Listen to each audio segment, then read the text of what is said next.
Okay, good evening students. तो अब हम डिस्कस करने वाले हैं जो आंसर की को लेके कई सारी प्रॉब्लम्स हो रही हैं आप लोगों को, और कहीं ना कहीं आपका मन भी दुखी है कि भाई ये हो क्या रहा है कि क्वेश्चन के आंसर्स डबल आपको लग रहा है। ठीक है, कई बार आप कह रहे हैं कि 3 आंसर्स ठीक है, तो उस हिसाब से हम डिस्कस करने वाले हैं। चलो सबसे पहले हम बात करते हैं। वैसे तो सबसे पहले खुशखबरी ये भी है कि जो कॉम्प्रिहेंशन फर्स्ट है उसमें 8 मार्क्स सभी को मिल जाएंगे, irrespective of your question paper code. कोई भी क्वेश्चन पेपर कोड है तो वो वाले जो 10 क्वेश्चन हैं उनको तो हम डिस्कस नहीं करेंगे, लेकिन फर्दर 11 से हम शुरू करते हैं। ठीक है, ये 11 क्वेश्चन आपको दिख रहा है। ठीक है, 11 क्वेश्चन में जो एक्चुअल अगर हम बात करें जो ओवरऑल कॉम्प्रिहेंशन को पढ़ के आता है वो ये है कि स्टेटमेंट ए और स्टेटमेंट बी। ठीक है, ये हमारी जो स्टेटमेंट ए है और स्टेटमेंट जो बी है, ये हमारी स्टेटमेंट ठीक है, स्टेटमेंट ए ठीक है, स्टेटमेंट बी ठीक है, और स्टेटमेंट सी रॉन्ग है। अब इस हिसाब से अगर हम बात करें तो हमारे दोनों ऑप्शंस ठीक हो सकते हैं। ऑप्शन बी भी ठीक है, B is correct, C is false, और ऑप्शन सी भी ठीक है, ए और बी बोथ आर करेक्ट। लेकिन यहाँ पर ऑप्शन सीबीएसई ने सिर्फ ए की दिया है, C, A and B both are correct. ठीक है, तो इसमें ऑप्शन दोनों आएंगे। एक तो ये क्वेश्चन है। ठीक है, उसके बाद हम आगे चलते हैं। दिस वन 26 क्वेश्चन, 26 क्वेश्चन का ये रहा आपके पास, subject of the letter should be. अब जो सीबीएसई का जो आंसर है वो है in sanitary conditions at the colony gate, जो आंसर की में आया हुआ है। ठीक है, और मोस्ट ऑफ द स्टूडेंट्स उन्होंने क्या किया है, inconvenience caused by the next door workshop. दोनों ही टाइटल उस हिसाब से बिल्कुल ठीक है। अगर हम बात करें इनकन्वीनियंस की, अभी नेक्स्ट क्वेश्चन ये देखिए, अभी नेक्स्ट क्वेश्चन इसका क्या है, 28 क्वेश्चन है। इसमें जो कंटेंट के जो पॉइंट्स हैं, नॉइजी साउंडिंग्स, उसके बाद garbage littered, public inconvenience, health hazard, तो इस सारे के सारे कंटेंट का पार्ट है। तो कहीं ना कहीं पब्लिक को इनकन्वीनियंस हो रहा है और वो वर्कशॉप की वजह से हो रहा है। ठीक है, तो जो इसका टाइटल है 26 क्वेश्चन, इसकी हम बात कर रहे हैं।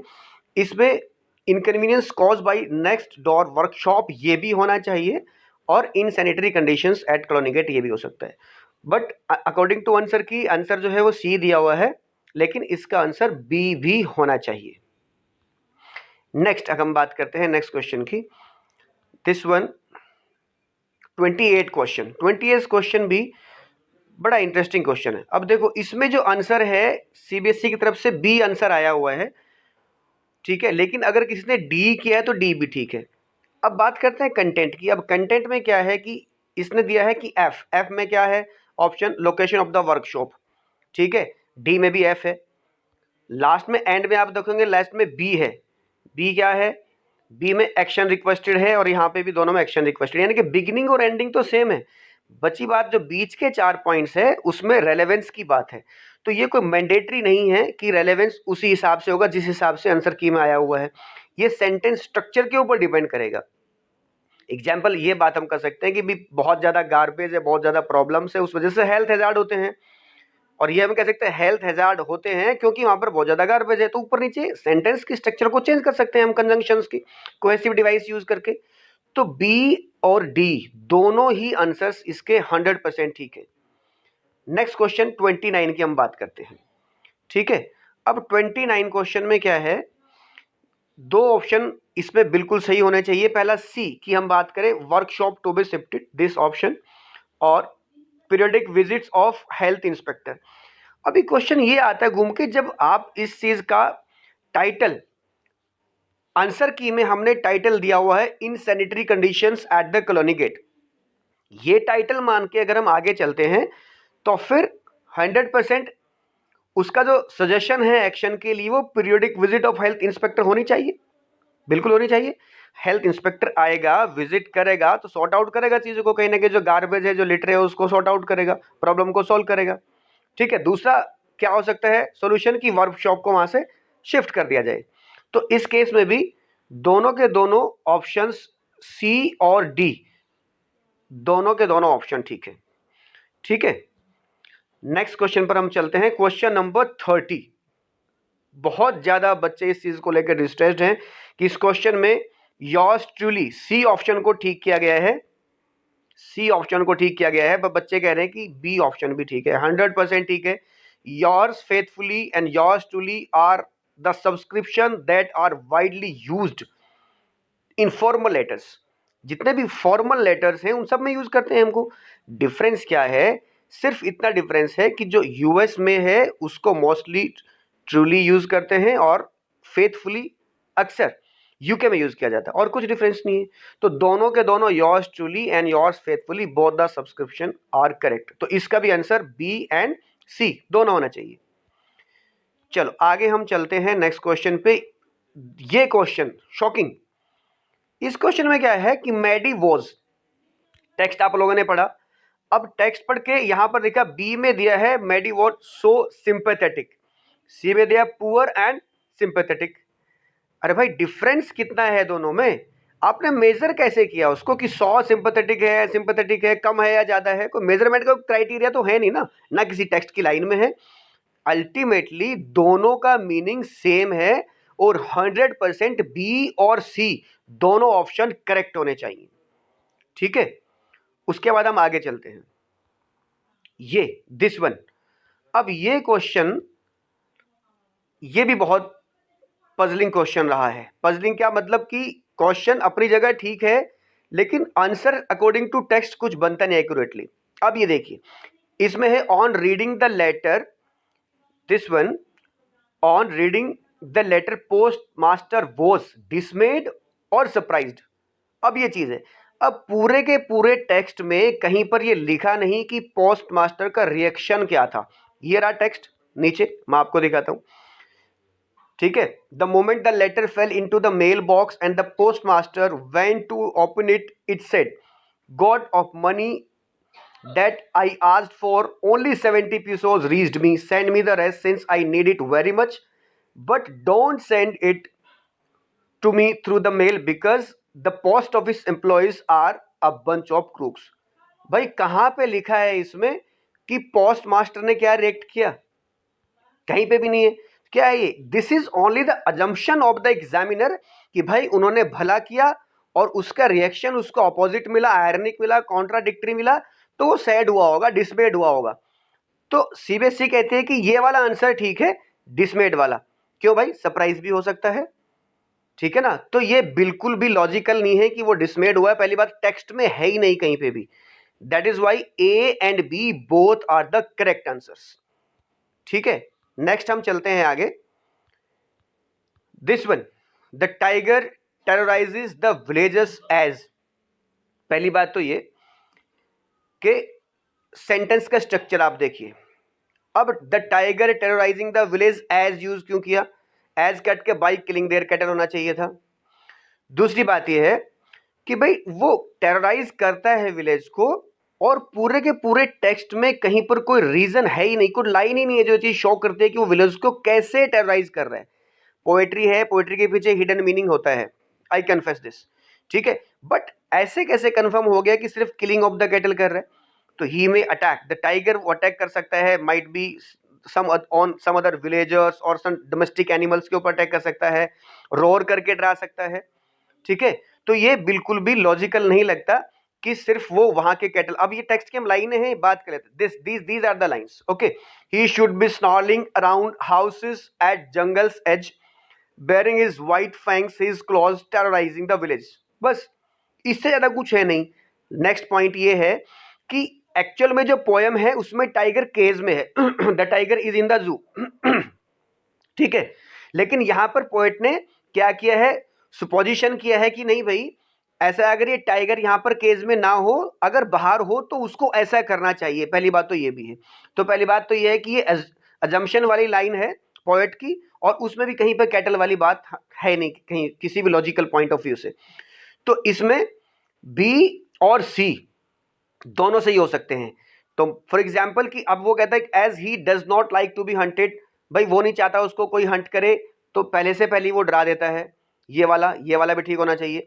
या फिर अभी क्या किया ह्यूमन बींग्स ने, क्या किया विलेजेस ने, क्या किया जो उसका हैबिटेट है, जो natural habitat where a tiger lives, ठीक है, वो कहीं ना कहीं उससे नाराज है, इसलिए वो उनको डराता है, टेरराइज करता है। तो there are some hidden meanings from the point of view of the readers, of the scholars. तो it is not mandatory that the point of view should be matched with the point of view of the examiner. तो B और C both are correct. आगे हम चलते हैं, next है हमारा 47 question. ये देखिए 47 क्वेश्चन में क्या है, he could escape from the boys as. अब ये इनविजिबल मैन वाला जो चैप्टर है, फुटप्रिंट्स विदाउट फीट, अब उसमें अब आंसर इसका देखिए, आंसर क्या है यहाँ पे, आंसर है this one D, he went along the street where there was no mud. ठीक है, अब सबसे इंपॉर्टेंट क्वेश्चन आता है कि पूरे टेक्स्ट में कहीं पर कोई लाइन नहीं है। अरे भाई जब वो फुटप्रिंट्स बन रहे थे तो मड तो उस टाइम भी नहीं थी, मतलब कि जब वहां से अपने मकान मालिक के घर वो आग लगा के आया एंड देन उसका जो स्टेप था किसी मड में पड़ा, और फिर जैसे फर्दर हो, ये देखिए these are the text lines, है ना, ये है further footprints followed after another और descending the steps progressing down the street the boys followed. अब क्या हुआ, फेंटर फेंटर फेंटर। अरे भाई नेचुरल है, आपका पाँव कहीं मिट्टी में आएगा तो आप धीरे धीरे वो चीज फेंट हो जाएगी और फिर ऑल टुगेदर डिसअपीयर हो जाएगा वहां से। और उसने इजीली बोला है कि इजीली उसने उसको एस्केप कर दिया। तो जहां पर वो फुटप्रिंट्स बन रहे थे वहां पर भी तो मड नहीं थी ना, तो कहने का मतलब क्या है कि ऑटोमेटिकली उनको स्किप कर गया, तो ऑटोमेटिकली जो मड थी वहां से वो चली गई उनको उसके पैर से। तो उसका आंसर कुछ ये मैंडेटरी फिक्स। दूसरा हम ये भी कह सकते हैं कि वो क्लेवर था वो तो he was very clever person. तो इन दिस केस दोनों के दोनों ऑप्शंस ठीक होने चाहिए। First C, the invisible man was cleverer than the boys. और फिर अगर सीबीएसई के पॉइंट ऑफ व्यू से हम बात करते हैं आंसर की तो ये भी हम कह सकते हैं कि ठीक है भाई वो स्ट्रीट ऐसी थी कि further he could not make any imprints. क्यों, क्योंकि उसके पैरों में अब ऐसा तो है नहीं कि बार बार वो अपने मिट्टी में पैर सान के आएगा और बार बार निशान बनाएगा। ठीक है, ये क्वेश्चन। चलो उसके बाद हम बात करते हैं दिस वन 49 क्वेश्चन। 49 क्वेश्चन में क्या है कि after getting rid of the boys the invisible man felt relieved और पार्टली रिलीव्ड। भाई कैसा फील किया, पार्टली के रिलीव्ड, ये तो बिल्कुल पता ही नहीं है, पूरे टेक्स्ट में नहीं है। उसने फील कैसे किया उसको खुद ही नहीं पता है। क्या था कि अगर उसकी प्रॉब्लम्स होती, उसको पता होता कि भाई ये प्रॉब्लम्स इतनी तो सॉर्ट आउट हो गई, इतनी बची हैं, फिर तो वो कह सकता है कि भाई मैं फील कर रहा हूँ, आधा काम मेरा हो गया, आधा रह गया। But even he himself did not know what is going to be happen next. तो कैसे कह सकते भी पार्टली रिलीव्ड है। अगर रिलीव्ड भी लिख दिया तो उसमें गलती क्या है। अब पार्टली रिलीव्ड एग्जामिनर का पॉइंट ऑफ व्यू हो सकता है कि भाई further there were some more problems that he had to face, इसलिए उसने पार्टली बोल दिया है। तो उसने रिलीव फील किया लेकिन बाद में फर्दर उसने कुछ और प्रॉब्लम्स को फेस किया तो partly relieved. So A and B both should be correct in this case. Here A should be correct and B should be correct. Further हम चलते हैं, this is again very controversial question. अब यहां पे क्या है, ये आपका थर्ड चैप्टर में से यंग सीगल वाला हिज फर्स्ट फ्लाइट का चैप्टर है। He had in fact seen his older brother catch his first herring and devour it. अब ये कहता है भाई कैसा उसने फील किया, हाउ डिड ही फील। बड़ी अजीब ये बात है कि 100% ठीक है, एवरीबडी नोज कि ही वाज हंग्री। अब दूसरा क्वेश्चन आता है कि एंग्री और जेलस। पूरे के पूरे टेक्स्ट में ये कहीं पे लिखा हुआ नहीं है कि वो कैसा फील कर रहा था। अजम्पशन है, ये सिर्फ अजम्पशन है एग्जामिनर की, भाई वो बुरा फील कर रहा होगा, जेलस फील कर रहा होगा। कैसे, चलो हम टेक्स्ट पे चलते हैं। ये टेक्स्ट है नीचे, आप यहां पर देखिए ये लाइन है वो, ठीक है, this one, he had in fact seen his older brother catch his first herring and devour it standing on a rock while his parents circled around raising a proud cackle and all the morning the whole family had walked। अब कहां पर बात लिखी है कि वो कैसा feel कर रहा था। this is completely illogical to say that he was feeling jealous, so here both can be right, means हो सकता हो एंग्री फील कर रहा हो, ठीक है।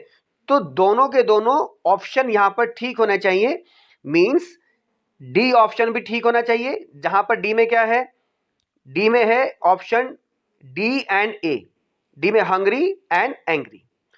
उसके बाद क्या होना चाहिए, सी और डी। सी में क्या है, सी और डी में जेलस और hungry, both are correct. Hungry तो कॉमन है, हंग्री तो फील कर ही रहा था, no doubt, he had not eaten anything since last one day, that is why. ठीक है, so these were some questions where we have the doubt, okay. और आई होप आप सभी को ये चीजें समझ आ गई होंगी और इन क्वेश्चंस को मैंने बना के लिखा भी है, ठीक है। I am Abhimanyu Rana from Karnal PGT English. For any doubt you can contact me कि ये वाले क्वेश्चन में हमें प्रॉब्लम है, anybody who is listening to my video, my audio clip वो मुझे डिस्कस कर सकता है, बता सकता है कि कहाँ पर मेरा पॉइंट ऑफ व्यू ठीक नहीं है। ठीक है, तो we are going to send all these question to CBSE, hopefully कुछ ना कुछ इजाफा, कुछ ना कुछ बेनिफिट आप लोगों को जरूर होगा। ठीक है, थैंक यू।